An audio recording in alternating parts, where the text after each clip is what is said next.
बिस्मिल्लाहिर्रहमानिर्रहीम। अस्सलाम वालेकुम dear students. Today our lecture is about how to find isomers in higher alkanes. तो कल हमने पढ़ा था लेक्चर नंबर 1 में कि हम अल्केन्स के आइसोमर्स को किस तरह फाइंड करते हैं, ठीक है। तो आज हमने पढ़ना है कि हम आइसोमर्स ऑफ हायर अल्केन्स कैसे फाइंड करते हैं, ठीक है। तो आपको सबसे पहले पता होना चाहिए अल्केन्स क्या होते हैं और हायर अल्केन्स क्या है हमारे पास, ठीक है।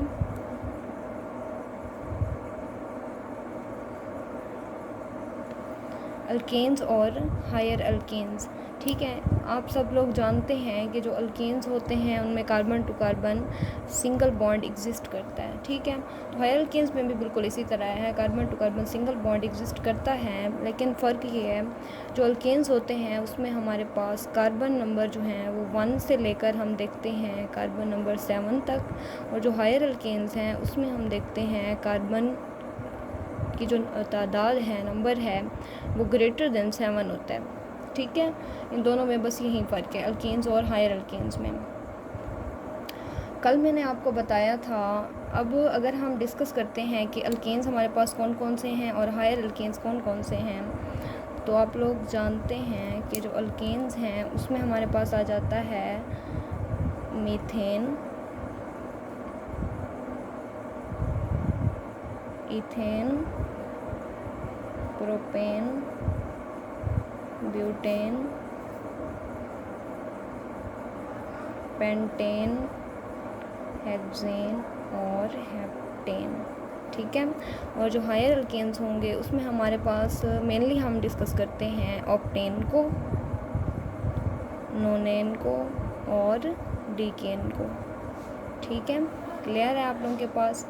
तो कल हमने लेक्चर नंबर 1 में डिस्कस किया था कि जो अल्केन्स होते हैं, मैंने आपको यहाँ ये 7 तक बताया था, इनमें जो हमारे पास आइसोमर्स एग्जिस्ट करते हैं C4 में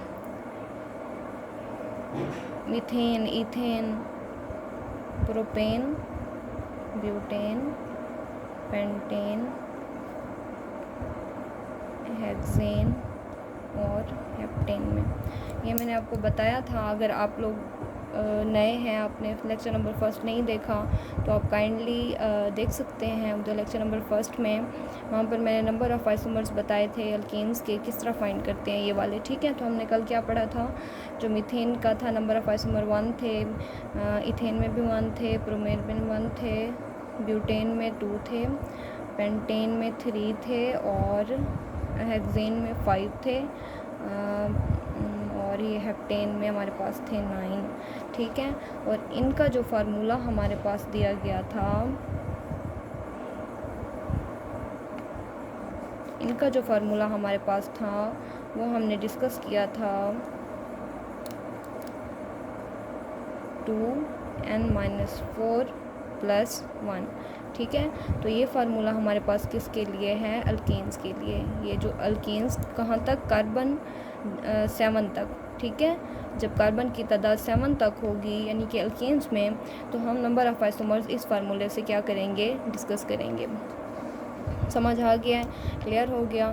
तो आज हमने देखना है कि हायर अल्केन्स में हम किस तरह करते हैं। तो इसमें थोड़ा सा स्लाइड सा डिफरेंस है जो मैं आज आपको बताने वाली हूँ। वो C8 और H18 में थोड़ा सा हमने ट्विस्ट करना है फार्मूले को।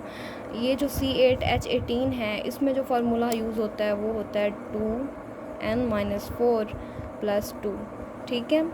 और जो C9 हमारे पास H20 है यानी नोनेन है, ऑक्टेन और नोनेन में थोड़ा सा फ़र्क है। हमने अल्केन्स में इस यानी 7 कार्बन तक +1 यूज़ किया था फार्मूले में, यहाँ पर बाकी एज इट इज़ है, सिर्फ +2 ऐड करना है।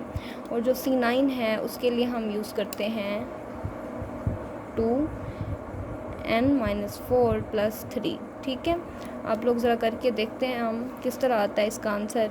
ये 2n की जगह हम लिखेंगे 8-4 + 2, तो ये क्या हो जाएगा 4 + 2।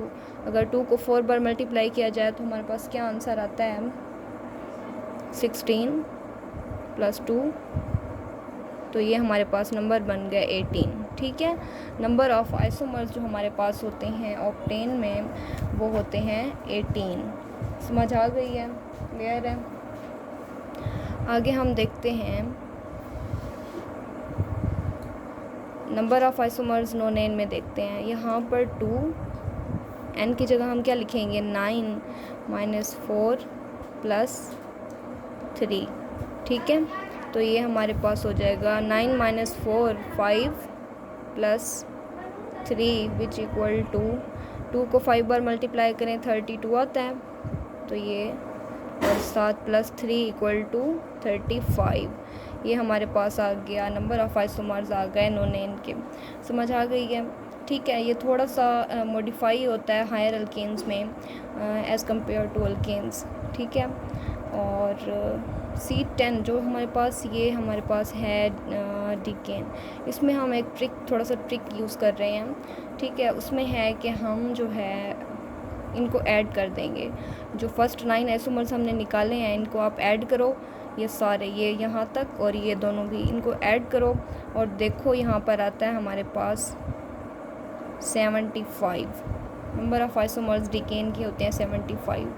आपको एक बात यहाँ पर मैं क्लियर कर दूँ कि जो आइसोमर्स हैं असल में हम देख रहे होते हैं कि इनकी स्ट्रक्चरल अरेंजमेंट किस तरह है। ठीक है, अगर हमारे पास यहाँ पर CH4 दिया गया है, हमने कहा था यहाँ पर इसका ये जो प्रोपेन तक हैं इनके आइसोमर्स 1-1 हैं सबके। ठीक है, तो इसका क्या मतलब है कि इसके अलावा अगर ये इसको ज़रा लिखें, कैसे लिखेंगे H4 को, CH4 इस तरह लिखेंगे ना, तो इसका क्या मतलब है कि अब इसके अलावा कोई आइसोमर इसका एग्जिस्ट करता है? नहीं, बल्कि इसका यही एक ही आइसोमर है, यही खुद ही आइसोमर है। ये हाइड्रोकार्बन जो मीथेन है, इथेन और प्रोपेन है वो एज इट इज़ ही है जैसे हमने ये लिखा हुआ है। इसके अलावा और कोई नहीं है, बस यही एक ही एग्जिस्ट करता है। समझ आ गई है? इसी तरह जो इथेन है, प्रोपेन है, उनमें भी सिर्फ एक ही है। ये जो असल में जो आइसोमर्स हम पढ़ रहे हैं ना, ये स्ट्रक्चरल आइसोमर्स हैं। ठीक है, इसमें हम देखते हैं कि कार्बन की अरेंजमेंट किस तरह है। अब ये जो इथेन हो गया, प्रोपेन हो गया और मीथेन हो गया, इसमें 1-1 है, सबकी मतलब एक ही होगी। ये C2H6 CH3 CH2 CH3 sorry. ठीक है, ये हम देखें आप यहाँ पर हम इसका कोई आइसोमर बना सकते हैं। आइसोमर का मतलब है कि हम इसकी अरेंजमेंट को ज़रा चेंज कर देंगे। ठीक है, अगर आप CH3 में देखो, अगर आप इसको इस बॉन्ड को यहाँ पर ले आओ इस साइड पे, या इस वाले बॉन्ड को यहाँ पर ले आओ, तो क्या बनेगा? अगर हम बिला फर्ज CH3 को इधर ले आते हैं, CH3 इस साइड पे आ गया, अब ये वाला CH3 वैसे रहेगा, तो बताओ कोई चेंज आया? नहीं आया। अगर ये वाला ठहरा रहे और हम इसको ले आएँ इधर, यहाँ पर CH3 लगा दें, तो आप बताएं फिर कोई चेंज आया? नहीं आया। वैसे भी ये फिर भी ये एज इट इज़ ही रहेगा। तो इसमें जो है हमारे पास कोई और स्ट्रक्चर, कोई और अरेंजमेंट पॉसिबल ही नहीं है, सिर्फ ये एक ही है और यही एग्जिस्ट करता है। ठीक है, तो इस तरह प्रोपेन में भी ऐसे हैं, आप लोग स्ट्रक्चर ड्रा करके बेशक देख सकते हैं। ठीक है, यह देखें C3H8 ये किस तरह होता है, CH3 CH2 CH3। ठीक है, ये इस तरह है।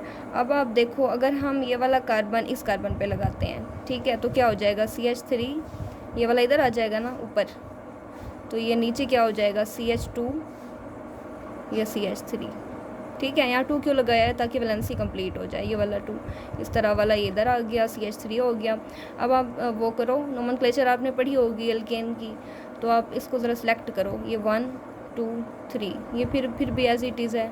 इस तरह अगर ऊपर लिखो या फिर दोबारा इधर लिख दो इसको CH3, बात तो एक ही है, ऐसे वाली है ना, तो हमारे पास इसका कोई और आइसोमर पॉसिबल ही नहीं है।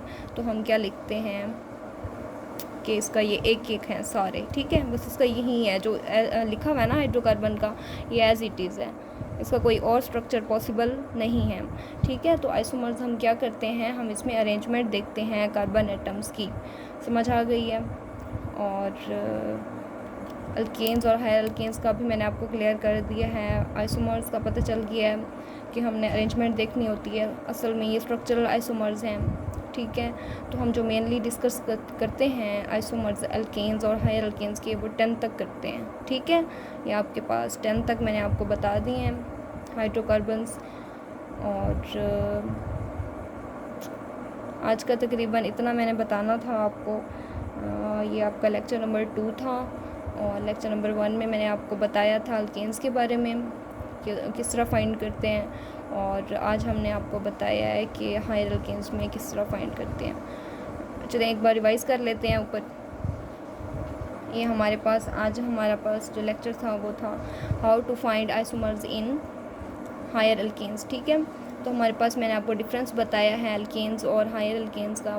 तो अल्केन्स जो हैं हमारे पास कार्बन नंबर 1 से कार्बन नंबर 7 तक होते हैं, और higher alkanes greater than carbon number 7, ठीक है। ग्रेटर देन अगर 7 आ जाए हमारे पास कार्बन, तो वो हायर अल्केन्स में शामिल हो जाता है।